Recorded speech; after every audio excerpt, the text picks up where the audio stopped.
We had a famous artist in Mora that made portraits. He painted a lot of American presidents and he got very wealthy making these portraits.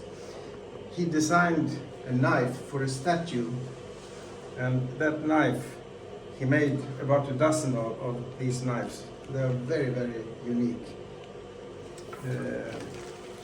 And if you put on your gloves, But this the natives that I say don't touch.